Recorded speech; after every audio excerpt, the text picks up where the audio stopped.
Hyderabad property news. హైదరాబాద్లో invest చేద్దాం అనుకునే వాళ్ళు అతి ముఖ్యమైన కొన్ని అంశాలను అలాగే హెచ్ఎండిఏ జోన్స్ గురించి తెలుసుకుందాం. మొదటగా హెచ్ఎండిఏ అంటే ఏమిటి, 12 జోన్లుగా ఎందుకు విభజించారు, వాటి వలన ప్రయోజనం ఏమిటి అని ఈ వీడియోలో తెలుసుకుందాం. హెచ్ఎండిఏ అంటే హైదరాబాద్ మెట్రోపాలిటన్ డెవలప్మెంట్ అథారిటీ. ఈ సంస్థ 7257 స్క్వేర్ కిలోమీటర్ల భూమిని 12 జోన్లుగా విభజించడం జరిగింది.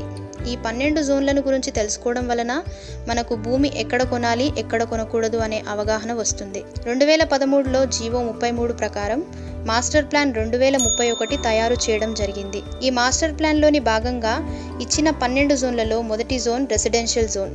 ఈ రెసిడెన్షియల్ జోన్లో సబ్ జోన్లు ఉన్నాయి. అవే R1 zone, R2 zone, R3 zone, R4 zone. ఈ జోన్ల వల్ల ప్రయోజనం ఏమిటి అంటే ఈ జోన్లలో ఎంత ఎత్తులో నిర్మాణాలు చేసుకోవచ్చు, ఎంత ఎత్తులో నిర్మాణాలు చేయకూడదు అనే అంశాలను బట్టి జోన్లను విభజించారు.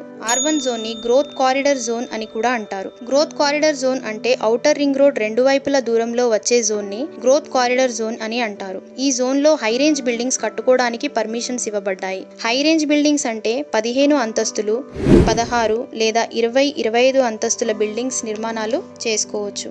R1 జోన్ గ్రోత్ కారిడార్ జోన్కి దగ్గరలో ఉంటే R2 జోన్ గ్రోత్ కారిడార్ జోన్కి కొంత దూరంలో ఉంటుంది. R1, R2 జోన్లకు పెద్దగా డిఫరెన్స్ అనేది ఉండదు. R1, R2 జోన్లకు సంబంధించిన నియమ నిబంధనలను ఒకే రకంగా డిజైన్ చేశారు.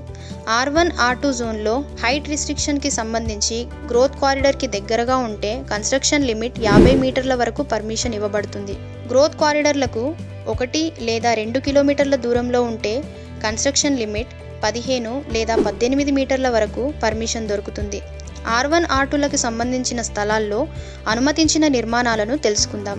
R1, R2 జోన్లలో అన్ని రకాల రెసిడెన్షియల్ బిల్డింగ్స్ కట్టుకోవచ్చు. అలాగే auditoriums, bakeries, hospitals, banks, bus depots, workshops, exhibitions, fire stations, gated community villas, hostels, research institutions, yoga centres, అలాగే సినిమా హాలు నిర్మించాలంటే 3000 స్క్వేర్ కిలోమీటర్ల పెద్ద రోడ్ ఉన్నట్టయితే పర్మిషన్ ఇవ్వబడుతుంది.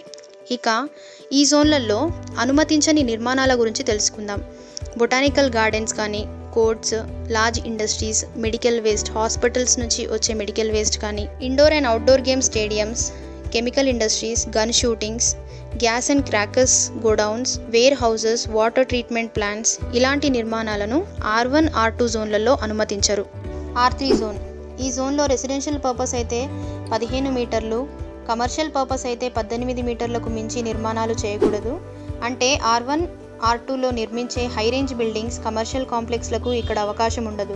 R4 zone. ఈ జోన్ని rural settle area, village settle area లేదా గ్రామకంఠం అంటారు. ఈ ఏరియాకి ఆనుకున్న 300 మీటర్ల వరకు ఈ జోన్ వర్తిస్తుంది.